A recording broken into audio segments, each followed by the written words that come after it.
Hi, my name is Jake Marble. This is a picture here of me, and I'm grateful for you watching my video today.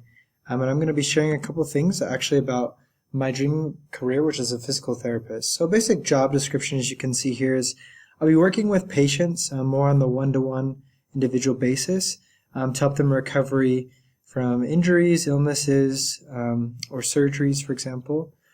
Basically, as a physical therapist, your job is to help patients regain their movement, help them manage their pain. This can happen in a hospital setting or also a clinical, more private setting as well. Their duties, kind of going along with job description, you provide therapy for patients, you help them by giving them exercises that they can do to help have their own healing. You also teach them about their body and what they can do to best help themselves heal. Or be able to experience less pain, so forth. Additionally, you're supposed to help find and identify problems with the patients that they might be having. Also alleviate their pain. There can be like tenseness, soreness, many different kinds of muscle pains that you might have to do different exercises with them or do massage therapy, things like that. And last, a big part is motivation. To help them motivate the patients to act for themselves, because the healing process is for the most part is on them. You do play a big role in that process, but ultimately whether they heal or not is going to depend on how much effort they put forth. Generally speaking, the more effort they put forth, the sooner they will experience healing and the better they will heal. So education. You're definitely going to need a bachelor's degree. When you're getting a bachelor's degree, you can basically major in whatever you want. I know people who have dance majors. I know people who are art majors. I know people who are biology majors. But perhaps the most common is going to be exercise physiology. In addition to taking your courses for your major, you also need to take prerequisite courses to enter grad school. And so if you go to any kind of grad school's main page, they'll tell you the main courses that they expect you and require you to take in order to apply and get into their programs. And then once you have your bachelor's degree, then you'll get a PhD or do a master's degree as well program.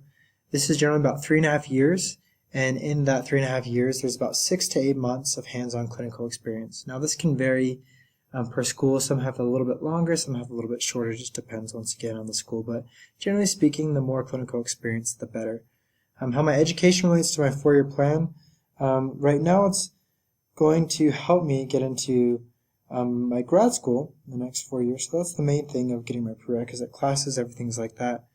Additionally, my education will be able to grant me access and opportunities to different internships or shadowing experiences, as a physical therapist can see like, oh, I've taken these classes so I know basics, and that will give me a step ahead above some other individuals, hopefully.